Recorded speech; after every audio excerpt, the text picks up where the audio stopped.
This is a 2024 Jeep Wrangler Rubicon X, 38,000 miles, factory coolant. Jeep says this coolant is good for 10 years or 150,000 miles. And yes, I tested it, and the freeze protection is perfect. But one of the tests I ran shows this coolant is actively eating away at components inside my engine right now. So how can a coolant still protect against freezing but already be chemically unsafe? That is a question why this video exists. This video is about how to test your coolant the right way, 4 different tests, and why relying on just one will cost you on an engine. All right, let's start with the test most people are comfortable with. Coolant test strips, and I'll explain exactly what the results mean.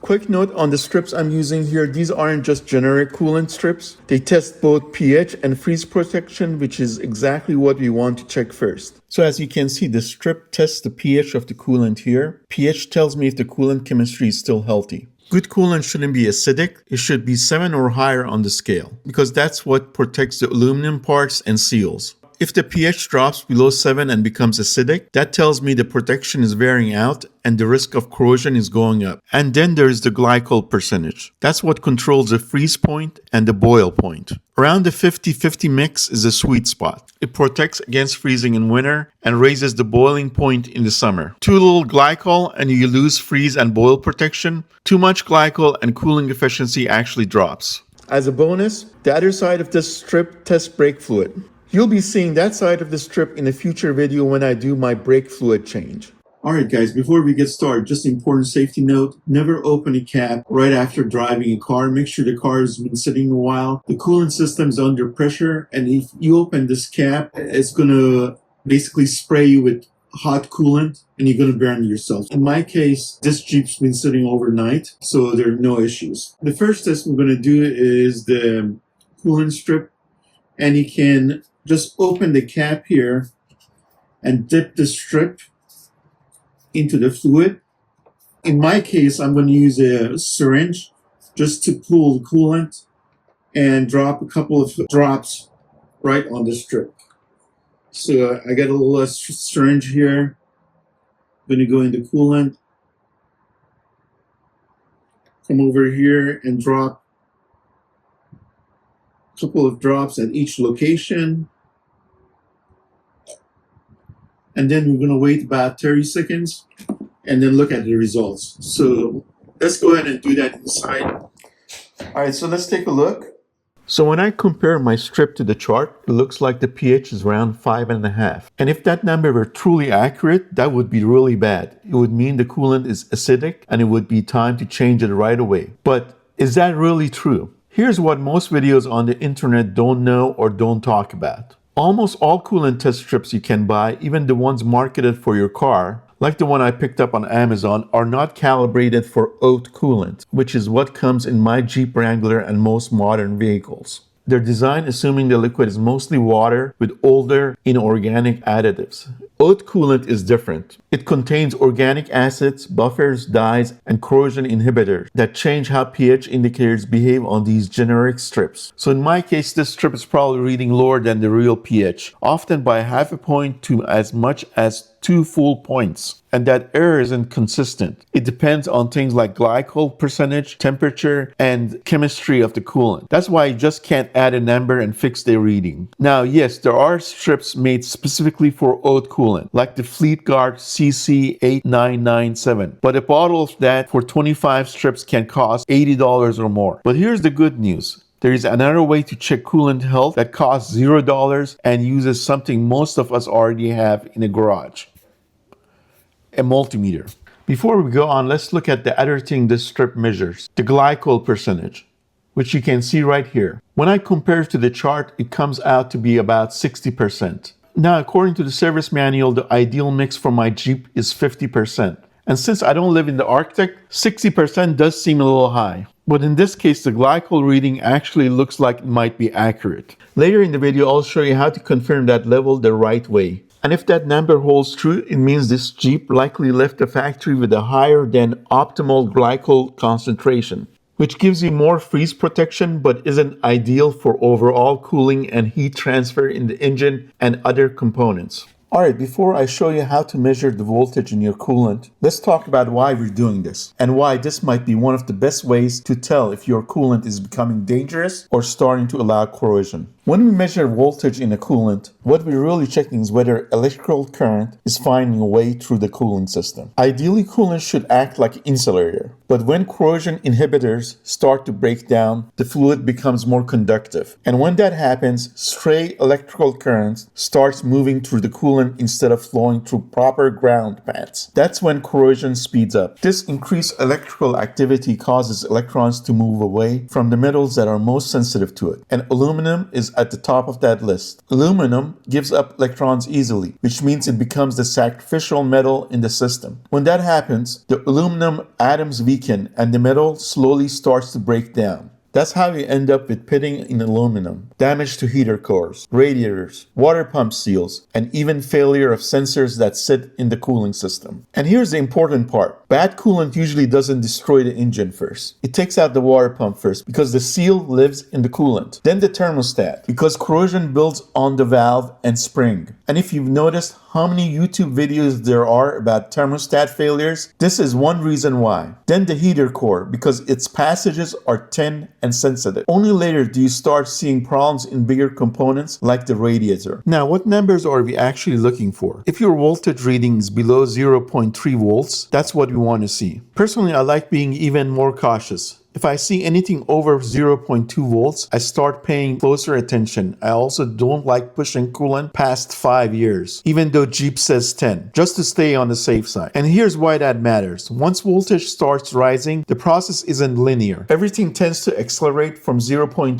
to 0.5 volts and beyond. So if you see 0.2 volts or higher, that's your signal to start monitoring more often, or even begin planning a coolant change. If you start seeing readings in the 0.3 to 0.5 volt range, that's a warning zone. It means the coolant is becoming more conductive and corrosion protection may be starting to weaken. If the voltage is above 0.5 volts, that's a red flag. At that point, stray electrical current is actively moving through the coolant and corrosion risk goes up fast. This is when you start seeing failures like water pump seal leaks, thermostat problems, and pitting in the aluminum component. So in simple terms, low voltage means protection. Rising voltage means warning, and a high voltage means damage is coming. And as far as the multimeter goes, you don't need a super expensive meter. You just need a decent digital multimeter. Even the inexpensive meters have the high input resistance needed for this test. If you're getting strange readings, 9 out of 10 times it's not the meter. It's because you're using a bad ground or you have a bad ground somewhere in the system that needs to be troubleshooted. Stay tuned, a future video is coming on this subject. And that is the main reason why I always connect the black leads straight to battery negative for a clean, reliable reference.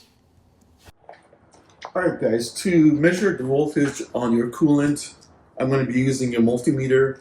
I have two actually here. I have this one which is a lot more accurate.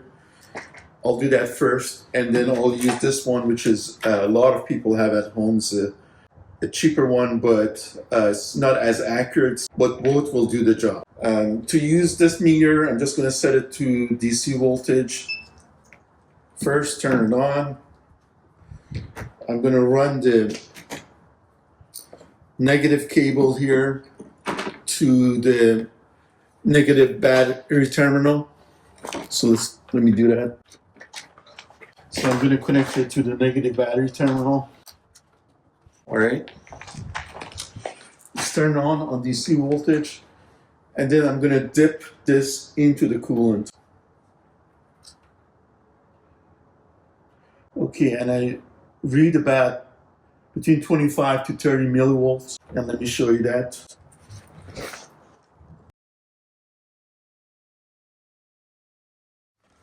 And now I'm going to do it with the Hydrometer. And to use the Hydrometer, which is probably what most people have at home, I'm going to turn it to DC voltage. And you have different scales. I'm going to put it on, you can put it either on 20 or 2. So let's just put it on 2. That gives us better reading. And then we're going to do the same thing. We're going to take the COM port here, or the negative, and run it to the negative terminal on the battery. And the positive is here connected to the where it says plus V right over here. And again, this is DC voltage. The V with a straight line on top indicates DC voltage. All right, so let me connect the negative here to the negative on the battery, and the positive, I'm going to dip that into the coolant.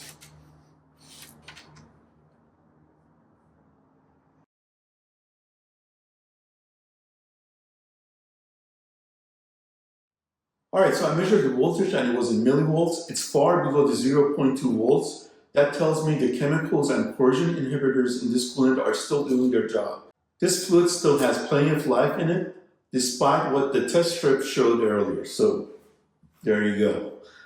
Now that doesn't mean I won't be changing it, because I am, just to make a video. The factory service manual actually lays out 5 different options, and we're going to walk through which one makes the most sense and why.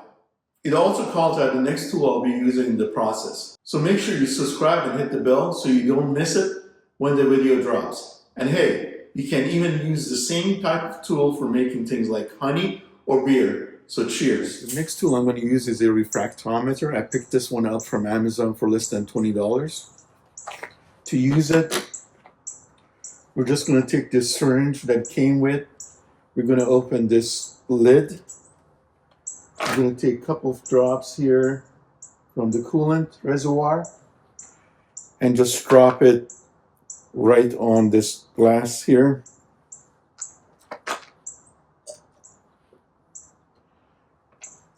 We're going to close the lid, and then we're going to look through it right over here, and you can see that it's about 60%. And that's pretty accurate. So we're sitting at about 60% in glycol for concentration. Guys, I'm going to put the camera on here so you can see what I see when I look through here. So let's step in the garage and I'll show you how it looks. Looking through the refractometer, you'll see there are 4 different scales. For our oat coolant, we want to use the second scale from the left. When I line it up with the blue indicator, it shows right around 60% glycol, which works out to about minus 60 degrees Fahrenheit of freeze protection. That's plenty of protection, but for us it's actually more than you need. Ideally, coolant should be around 50-50, unless you live somewhere really cold. The next tool is a hydrometer. It's very simple. You pull in coolant and read the scale to estimate the freeze point or glycol percentage. It's inexpensive, but it can be finicky, and it's not nearly as accurate as a refractometer. For just a few dollars more, I would honestly skip the hydrometer and go straight to a refractometer. It's easier to use and gives you much more reliable results. In the next video on coolants, I'll show you exactly how to change your coolant on a Jeep Wrangler following the service manual step by step. You might be surprised to learn it actually describes 5 different methods. We'll break down which one makes the most sense, plus what to expect if you take it to a dealer. If you don't want to miss that, make sure to subscribe and hit the bell so you get notified when it drops. And if you got anything useful out of this video, please consider giving it a thumbs up and leaving a comment. It really helps get this information out in front of other Jeep owners who can benefit from it. Also, let me know in the comments what you'd like to see next. That helps me make the content you actually want. Thanks for watching, and I'll see you in the next video.